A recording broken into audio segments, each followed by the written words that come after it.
गलती क्या कर दी? किसानों की तरफ ध्यान नहीं दिया, खेतों की तरफ ध्यान नहीं दिया, पूंजी के लिए विदेशों से कर्ज मांगना शुरू कर दिया। जिस हिंदुस्तान ने अपने इतिहास में कभी किसी देश से कर्ज नहीं लिया था, उस हिंदुस्तान ने आजादी के बाद 1952 में पहली बार दुनिया से कर्ज मांगा। आपको यह सुनकर बहुत दुख होगा कि 1947 तक हम दुनिया में ऐसे देश थे जिसके ऊपर कर्जे का 1 रुपया नहीं था। फिर 1952 में हमारी सरकार ने विदेशी कर्ज लेना शुरू कर दिया। कर्ज लेना शुरू कर दिया तो कर्ज देने वालों ने अपनी शर्तें हमारे ऊपर लगाना शुरू कर दिया। आप किसी से भी कर्ज लेंगे तो फोकट में तो नहीं देगा वो।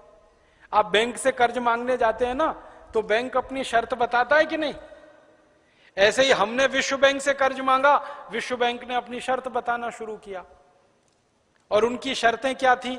उनकी शर्तें ये थी कि जिस मुद्रा में भारत हमसे कर्ज लेगा उसकी कीमत बढ़नी चाहिए।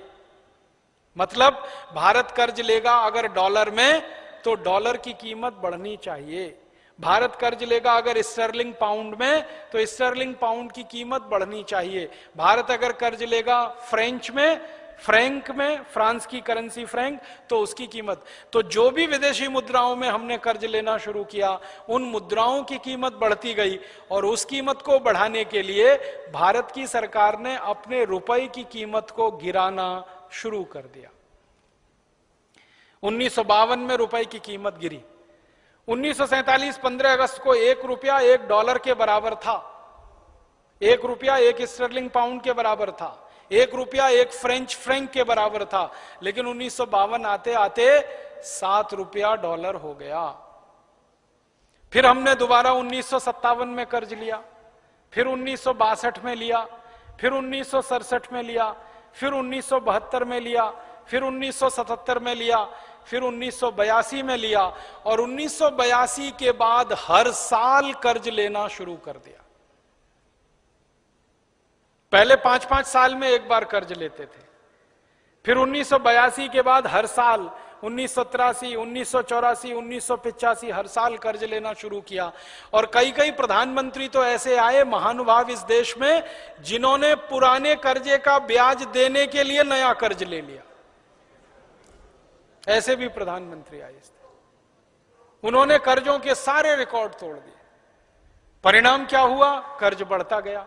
और 1991 से इस देश में एक नीति चल पड़ी जिसका नाम आप जानते हैं, उदारीकरण। अंग्रेजी में कहते हैं उसको लिबरलाइजेशन, हिंदी में उदारीकरण। फिर एक नीति है वैश्वीकरण, ग्लोबलाइजेशन। मैंने इस नीति का नाम बदल के रखा है उदारीकरण। कर्ज लेना, उधार लेना, कर्ज लेना, उधार लेना, कर्ज लेना, उधार लेना। जितने प्रधानमंत्री आए सबने अंधाधुंध कर्ज लिया। तो बढ़ते बढ़ते बढ़ते बढ़ते अब कर्ज बहुत अधिक हो गया। और इन सरकारों ने क्या किया? विदेशी कर्ज लिया, देश के अंदर से भी कर्ज लिया। दोनों तरफ से कर्ज ले लेके विकास करने की नींव डाल दी। सबसे खराब काम हुआ कर्ज लेकर विकास करना। हमारे भारत की परंपरा क्या है? जितनी लंबी चादर उतने लंबे पांव।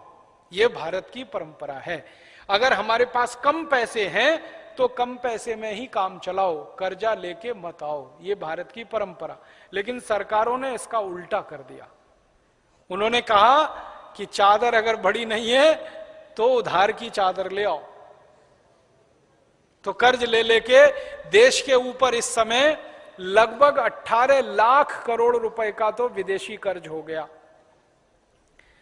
केंद्र सरकार और राज्य सरकारों पर। और लगभग 18 लाख करोड़ का ही देशी कर्ज हो गया। माने इस समय देश 36 लाख करोड़ के कर्जे में दबा हुआ है। अगर आप हिसाब निकालेंगे तो एक एक हिंदुस्तानी 36,000 रुपए का कर्जदार है। यह स्थिति हो गई। अब इसमें परेशानी क्या आई कि हमने जहां विदेशों से कर्ज लिया, अमेरिका से, जापान से, जर्मनी से, फ्रांस से, स्वीडन से, स्विट्जरलैंड से, उन देशों ने हमारे ऊपर शर्तें लगाई। तो पहली शर्त तो मैंने बताई, रुपए की कीमत गिराओ और जिस मुद्रा में कर्ज ले रहे हो उसकी कीमत बढ़ाओ। तो डॉलर की कीमत बढ़ते बढ़ते कहां तक आई? $1 ₹1 था 1947 में, अब हो गया है $50 $1।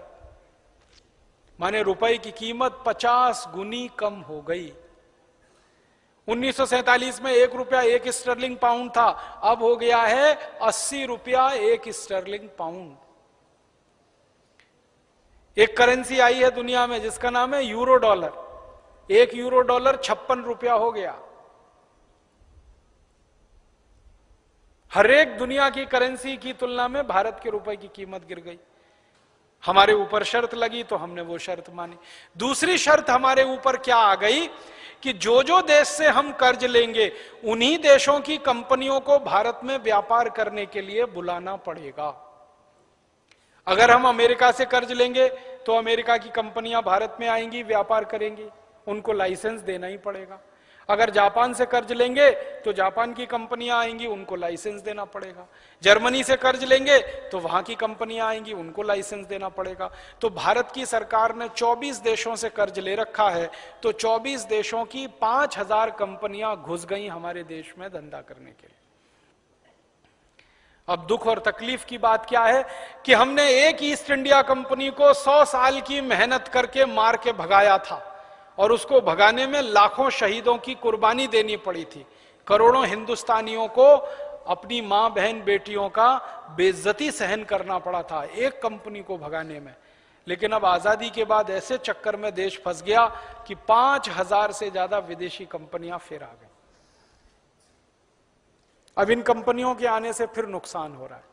पहले ईस्ट इंडिया कंपनी आई, वो माल बेच के मुनाफा कमाती थी, ऐसे ये 5000 कंपनियां माल बेच के मुनाफा कमाती, और नुकसान दोहरा हो रहा है। हमारा एक नुकसान तो ये हो रहा, रुपए की कीमत जैसे जैसे गिर रही है ना, बहुत नुकसान होता है इससे देश को।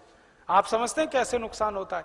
1947 में अगर हम ₹1 का माल अमेरिका को बेचते थे तो हमको $1 मिलता था। अब 2009 में हमको ₹50 का माल बेचना पड़ता है, तब $1 मिलता है। माने माल हमारा 50 गुना ज्यादा जाता है, डॉलर हमारे पास एक ही आता है। सोचो कितना बड़ा नुकसान है देश का।